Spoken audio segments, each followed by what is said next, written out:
नळ कापली बरोबर आहे, पण ते काय हो ऑफिसचं साहेब, protocol असतं ना. त्यांची नळ कापली साहेब. हे बघा साहेब, परवा दिवशीच मला अटॅक हा बघा अटॅक आलेला माणूस आहे जबरदस्ती साहेब. साहेब. तुम्ही जरा शांततेने घ्या. हे तुम्ही. ते त्यांना द्या जरा, ते आरसाचं दाखवू हा, साहेब. तुमच्या नोटीस आहे मनावर पेपरला घालायला, पेपरला सिस्टेटला पण बघा दाखवा. सर, सिस्टेटला बघा आणि पेपरचं पण बघा. हे बघा.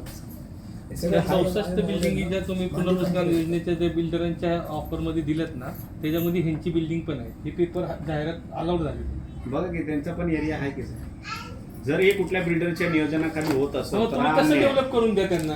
आमचं म्हणणं काहीच तुमचं नाही. जे पत्र सगळं आहे सर आमच्याकडे. हे बघा, ते पात्र अपात्र व्हायच्या अगोदरच त्यांना अनधिकृत हे आश्रय ठरवले. योजनेअंतर्गत पूर्णपणे मोडतंय. त्याच्याच बाजूची लोक ही कुठं वेगळ्या रागेतला आपल्याला 20 आणि फुटाच्या 70% अंतरावर, BMC 25 काम फुटाच्या करते. अंतरावर ते 70% कामगार बीएमसी आहे. तुम्ही जर बीएमसी जरी डेव्हलप करत असतील साहेब व्हिडिओ चालू राहू द्या, कारण आपल्याशी आम्ही जो बोललोय नाही. त्याच्या पुढे आम्हाला कोणी ऐका, ऐका, ऐका, सर. नाही,